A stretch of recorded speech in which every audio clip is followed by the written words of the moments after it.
इस समय farmer MLC Ramesh Arora जी मेरे साथ हैं। आइए इन्हीं से जानने की कोशिश करते हैं। सर, सबसे पहले तो आपका बहुत बहुत स्वागत है। 2023 का आज आखिरी दिन है, कल से नए साल की शुरुआत हो रही है, 2024 का आगमन हो रहा है। क्या उम्मीदें लेकर चल रहे हैं, क्या एक्सपेक्टेशंस है आपको 2024 से? पहले तो सारी जनता को, सारे भाई बहनों को आने वाले साल की विशेष तौर पर शुभकामनाएं। और आने वाले साल के रहते जो एक्सपेक्टेशंस कहते हैं, तो हम सामाजिक दृष्टि से चाहेंगे कि आने वाला साल के अंदर जो कोविड वेव रिसेंटली देखी लोगों ने पिछले सालों में, और जिसकी एप्रीहेंशन फिर थोड़ी बहुत बन रही है, लोगों के ऊपर असर ना हो, लोग प्रिकॉशन लेके चलें। जीवन बड़ा अनमोल है। और विशेष तौर पर 2024 में चुनाव होने जा रहे हैं, केंद्र के भी, प्रदेश के भी।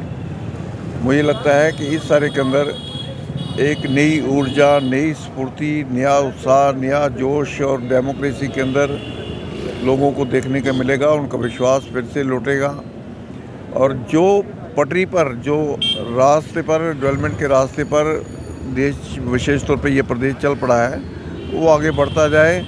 ये अपेक्षा रखेंगे कि आने वाले साल के अंदर कोई दुर्घटना ऐसा ना हो। जैसे कुछ शहीद हुए, उनको विशेष तौर पे श्रद्धांजलि। आर्मी के जो लोग, पैरामिलिट्री के फोर्स, पुलिस के लोग जो इस समय शहीद हुए पिछले साल, भगवान से भी यही प्रार्थना करते हैं कि आने वाले साल में इस प्रकार की घटना ना हो और किसी का बेटा, किसी का भाई, किसी का बंदूक आपस में बिखरे नहीं, अमन ओमान प्रदेश के अंदर रहे। यही हमारी अपेक्षा है। इस समय कांग्रेस से फॉर्मर एमएलए बलवान सिंह जी मेरे साथ हैं, जो कांग्रेस के सीनियर लीडर भी हैं, वाइस प्रेसिडेंट भी हैं। आइए इन्हीं से जानने की कोशिश करते हैं नए साल पर क्या उम्मीदें हैं। सर, जिस तरह से 2023 का आज आखिरी दिन है और कल से नए साल की शुरुआत हो रही है, और शुरुआत के साथ ही जो है उम्मीदें भी बन जाती हैं, क्या उम्मीदें लेकर चल रहे हैं आप 2024 में? 24 में अब क्या कहूँगा, अभी तो बहुत ही एक्टिव ईयर रहेगा 2024। स्टेट में तो असेंबली की इलेक्शंस भी हैं और कॉरपोरेशंस की इलेक्शंस हैं, म्यूनसिपैलिटीज़, पंचायत, लोकसभा। तो पॉलिटिकल लोगों के लिए तो ये साल बहुत ही एक्टिव रहने वाला है। इसलिए उम्मीद ये है कि बहुत ही बदकिस्मती से मैं ये कहना चाहता हूँ कि जो ये ईवीएस मशीन्स हैं, इसका गलत इस्तेमाल हो रहा है। लोगों का फेथ इससे उठता जा रहा है। मेरा भी वही मानना है कि मैं वोट डालता हूँ, बटन दबाता हूँ हाथ वाला, कहाँ वोट जा रहा है, कहाँ नहीं जा रहा, और वो मुझे कोई कंफर्मेशन नहीं होती। पूरी दुनिया में बैलेट पेपर चल रहा है और जम्मू कश्मीर में इन्होंने, जब पूरी अपोजिशन कह रही है कि बैलेट पेपर शुरू किए, पहले भी बैलेट पेपर से होता है, ऐसी बात नहीं है कि बैलेट से वोट नहीं डाल सकता।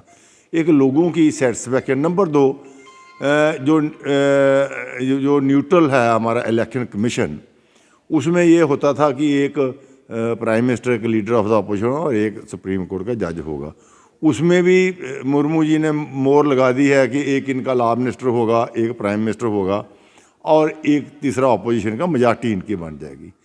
तो इस तरह से, और जहाँ तक जम्मू कश्मीर का हालात है, क्लेम तो ये हो रहा है कि इधर नॉर्मल सी हो गई है ये वो, लेकिन जितने इंसिडेंट्स हो रहे हैं अभी रजौरी, पुंछ में कंपैरेटिवली पीसफुल एरिया समझा जाता था रजौरी एंड पुंछ डिस्ट्रिक्ट्स, और उसमें भी इतने इंसिडेंट्स हो रहे हैं। कश्मीर में इतने इंसिडेंट्स हो रहे हैं, इम्प्रूवमेंट कहीं दिख नहीं रही है। नंबर 2, यहाँ तक कि स्टेट का दर्जा ले लिया वापस। हमने कहा कि स्टेट का दर्जा वापस दो और हमारी ज़मीन और नौकरी की हिफाजत करो, और उसी की वजह से लोग सफ़र कर रहे हैं। अब जितने भी माइनिंग है, शराब का बिजनेस है, बाकी बिजनेस हैं, जॉब्स हैं, ये सारा बाहर के लोगों को जा रहा है। महंगाई बढ़ रही है, आमदनी के ज़रिए ख़त्म हो रहे हैं। जिस ढंग से पिछले सालों में चला जम्मू एंड कश्मीर, हालात तो बद से बदतर होते होते दिख रहे हैं। लेकिन हम फाइट करेंगे। इसमें हमारा यही है कि लोगों के हकूक़ महफूज किए जाएं, ज़मीन का और जॉब के, स्टेट की रेस्टोरेशन हो। हम कामना करते हैं माता वैष्णो देवी से कि यहाँ पीस रिस्टोर हो, आपस में भाईचारा मजबूत हो, हिंदू मुस्लिम एकता मजबूत हो, ताकि ये स्टेट है वो तरक्की की तरफ बढ़े।